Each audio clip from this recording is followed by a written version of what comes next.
Hello friends, welcome to my channel. Friends, మీరు AP POLYCET 2025 counselling అయితే attend అవుతున్నారా? అయితే ఈ 2 రోజులు మాత్రమే మీకు అవకాశం అయితే ఉంది. ఈ 2 రోజుల్లో నేను చెప్పిన డాక్యుమెంట్స్ అయితే మీరు రెడీ చేసుకోగలరు. లేకపోతే మీ అడ్మిషన్ అనేది రద్దు అయ్యే అవకాశం అయితే ఉంది ఫ్రెండ్స్. అందరూ కూడా ఫస్ట్ నుంచి లాస్ట్ వరకు ఈ వీడియో ఎక్కడ స్కిప్ చేయకుండా అయితే చూడండి ఫ్రెండ్స్. ఎందుకంటే ఇది ప్రతిది కూడా నేను అప్డేటెడ్ విషయం, అది కూడా మీకు అవసరమైన విషయం మాత్రమే నేను చెప్తున్నాను. ఓకేనా ఫ్రెండ్స్? అయితే ఫ్రెండ్స్, ఇప్పుడు ఇంకా ఈ 2 రోజులే ఉంది కాబట్టి పై డాక్యుమెంట్స్ నేను చెప్పినవి కరెక్ట్‌గా మీరు తీసుకెళ్ళకపోతే మీ అడ్మిషన్ అయితే రద్దవుతుంది.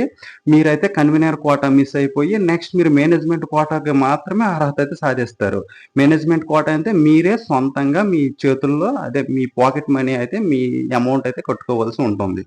కాబట్టి ప్రతి ఒక్కరు కూడా ఈ వీడియోని స్కిప్ చేయకుండా చూడండి ఫ్రెండ్స్. అయితే ఫ్రెండ్స్, ఇప్పుడు పాలిటెక్నికల్‌కి కౌన్సిలింగ్‌కి అటెండ్ అయ్యే ముందు మీరు చేయవలసింది ఏంటంటే ప్రాసెసింగ్ ఫీజ్ పేమెంట్ రిసిప్ట్ అంటున్నారు. అది మీరు అక్కడికి అటెండ్ అయ్యాక హెల్ప్‌లైన్ సెంటర్ దగ్గర వాళ్ళ గైడ్‌లైన్స్ త్రూగా మీరైతే అమౌంట్ అయితే కట్టుకోవచ్చండి. అక్కడ చాలా మంది ఉంటారు కాబట్టి వాళ్ళ త్రూగైనా కట్టొచ్చు, లేకపోతే మీ సొంతంగానే మీరు ట్రై చేసుకోవచ్చు. నెక్స్టు పాలిసెట్ ఈ సంవత్సరం రాసిన 2025కి సంబంధించిన హాల్ టికెట్ అయితే తీసుకొని వెళ్ళండి. నెక్స్ట్ ర్యాంక్ కార్డ్ కూడా తీసుకొనైతే వెళ్ళడం అయితే జరగాలి. ఎందుకంటే ఈ hall ticket next rank card అనేది ఇప్పుడు ప్రెజెంట్ వెబ్‌సైట్‌లో అందుబాటులో ఉంది కదా! ఎవరి దగ్గర లేకపోతే ఇప్పుడు వెబ్‌సైట్‌లో మీరు వెళ్లి మీ ర్యాంక్ కార్డ్ అలాగే హాల్ టికెట్‌లనైతే డౌన్‌లోడ్ చేసి ప్రింట్ తీసుకోండి ఫ్రెండ్స్.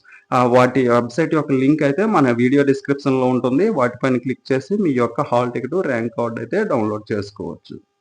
నెక్స్ట్ 10థ్ క్లాస్‌కి సంబంధించిన అదే ఈ సంవత్సరం సంబంధించిన మీ మార్క్స్ మెమో అనేది ఒరిజినల్ కాపీ అనే కావాలి, ఇంటర్నెట్ కాపీ అనే కావాలి. ఒరిజినల్ కూడా ఎవరి దగ్గర లేదు కాబట్టి మీరు నెట్‌లో నుంచి డౌన్‌లోడ్ చేసిన ఇంటర్నెట్ కాపీ అయినా సరిపోతుంది. దాని యొక్క ఇప్పుడు ప్రెజెంట్ మీ రిజల్ట్ లింక్ కూడా మన డిస్క్రిప్షన్‌లో అయితే పెట్టడం జరుగుతుంది. దాని మీద క్లిక్ చేసి మీ యొక్క రిజల్ట్‌నయితే ఆ సాఫ్ట్ కాపీని మీరు డౌన్‌లోడ్ చేసుకొని అది కూడా మీరు తీసుకొని వెళ్ళొచ్చు. అది యాక్సెప్టెడ్. లేకపోతే మీ స్కూల్ హెచ్ఎం లాగిన్‌లో అయితే మీ యొక్క మార్క్స్ మెమోస్ అయితే ఉండడం జరిగింది. అవి డౌన్‌లోడ్ చేసుకొని మీ హెచ్ఎం చేత సైన్ చేయించుకొని అది కూడా మీరు తీసుకువెళ్ళొచ్చు. నెక్స్ట్ కొంతమంది స్టడీ సర్టిఫికేట్స్ 8థ్ ఉంది, 9థ్ ఉంది, 10థ్‌దే ఉంది. ఒకటి సరిపోద్దా అనేసి అంటున్నారు.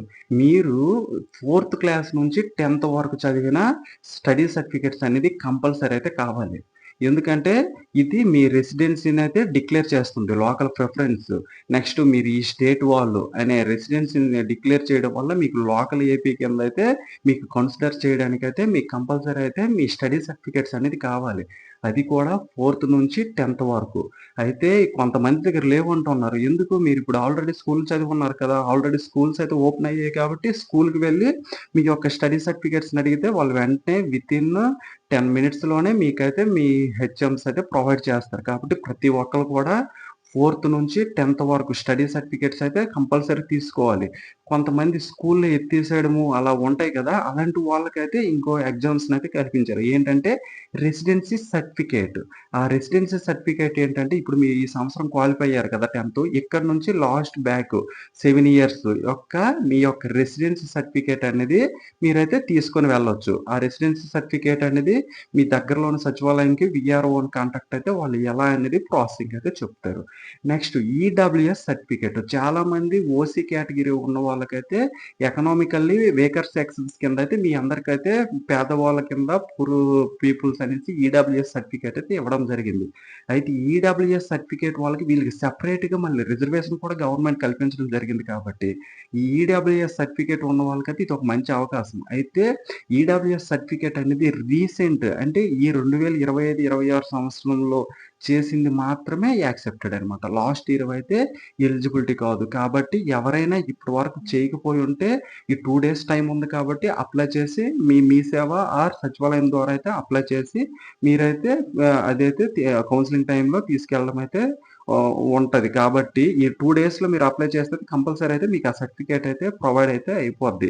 ఎందుకంటే 1 డేలోనే ఇప్పుడు క్యాస్ట్, ఇన్‌కమ్‌లు ఇచ్చేస్తున్నారు కాబట్టి ఈడబ్ల్యూఎస్ సర్టిఫికేట్ కూడా మీరు ట్రై చేయగలరు. అలాగే ఇన్‌కమ్ సర్టిఫికేట్ అనేది కంపల్సరీ తీసుకెళ్ళాలండి.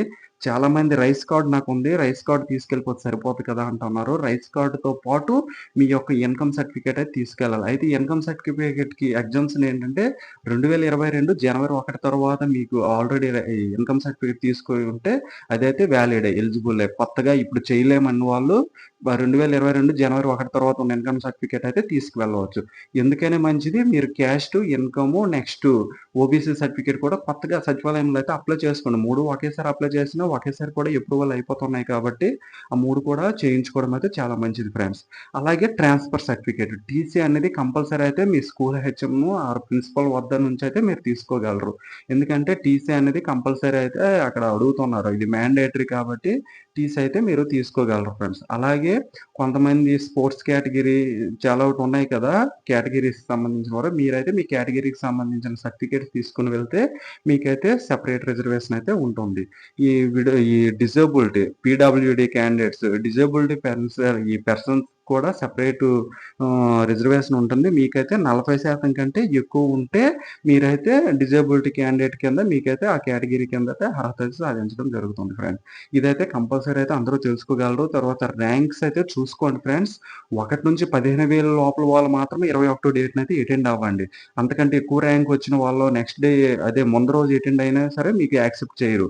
అలాగే 15,000 1 నుంచి 32,000 అయితే 22 డేట్‌న 32,001 నుంచి 50,000 లోపలైతే 23 డేటు, 50,000 నుంచి 68,000 మధ్యనున్నోళ్ళు 24, 68,000 నుంచి 86,000 ర్యాంక్ మధ్యనున్న వాళ్ళు 25 డేటు, 86,000 నుంచి 1,04,000 ఉన్నవాళ్ళు 26 డేటు, 1,04,000 నుంచి 1,20,000 వాళ్ళు 27 డేటు, 1,20,000 కంటే లాస్ట్ ర్యాంక్ వరకు 28 డేటు అయితే అటెండ్ అవ్వాలి. ఇప్పుడు చూడండి ఫస్ట్ ర్యాంకర్స్ టాప్‌లో ఉన్నవాళ్ళు నెక్స్ట్ డే అటెండ్ అయినా ప్రాబ్లమ్ లేదు గానీ, లాస్ట్ ర్యాంకర్ మాత్రం ముందు రోజు మాత్రం అటెండ్ అవ్వడానికి అవ్వదు.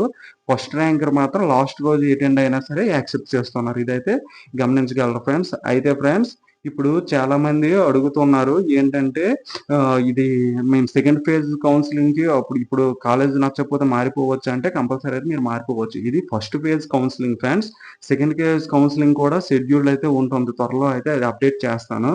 నెక్స్ట్ మీరు మీ సెంటర్స్ ఎక్కడెక్కడ అంటే ఇప్పుడు మామూలుగా అయితే ఇప్పుడు శ్రీకాకుళం వాళ్ళైతే గవర్నమెంట్ పాలిటెక్నికల్ కాలేజ్ శ్రీకాకుళంలో ఉంటుంది ఫ్రెండ్స్.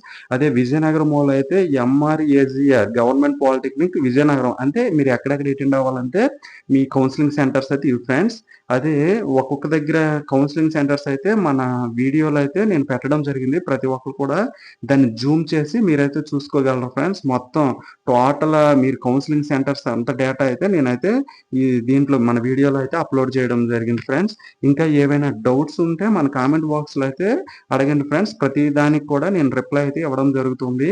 నెక్స్ట్ కౌన్సెలింగ్ సమయంలో అయితే ఎవరు కూడా ఆందోళన చెందకండి ఫ్రెండ్స్. మీరు ముందుగానే మీకు ఏ కాలేజ్ కావాలనేది ముందుగానే మీరు చూజ్ చేసుకొని ఆ కాలేజీకి అయితే ఆప్షన్స్ అయితే పెట్టుకోండి ఫ్రెండ్స్.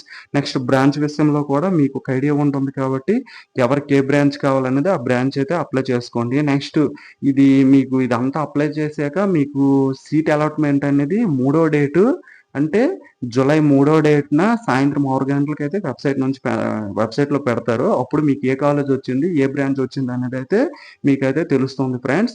అయితే ఫ్రెండ్స్ ఇదంతా first phase counselling. Next first phase కౌన్సెలింగ్‌లో మీకు నచ్చిన కాలేజ్ సీట్ రానప్పుడు మీరు సెకండ్ ఫేజ్ కౌన్సెలింగ్ కూడా అటెండ్ అవ్వచ్చు. ఎవరు కూడా ఆందోళన అయితే చెందకండి. ఏదైనా డౌట్స్ ఉంటే మన కామెంట్ బాక్స్‌లో మీరు అడగండి. ప్రతి ఒక్కళ్ళకి కూడా నేను రెస్పాండ్ అయ్యి రిప్లై ఇవ్వడం అయితే జరుగుతుంది. ఇదైతే మీరు కంపల్సరీ అయితే తెలుసుకోవాల్సిన విషయాలు ఫ్రెండ్స్. ఇవన్నీ కూడా జాగ్రత్త పాటించి మీరైతే కౌన్సెలింగ్‌కి అటెండ్ అవ్వండి. కౌన్సెలింగ్‌కి వెళ్ళేటప్పుడు అయితే జిరాక్స్ సెట్ కాపీస్ 2 కూడా తీసుకొని వెళ్ళండి. 2 జిరాక్స్ సెట్ కాపీస్ నెక్స్ట్ మీ ఒరిజినల్ కాపీస్ అన్ని కూడా తీసుకొని వెళ్ళండి ఫ్రెండ్స్.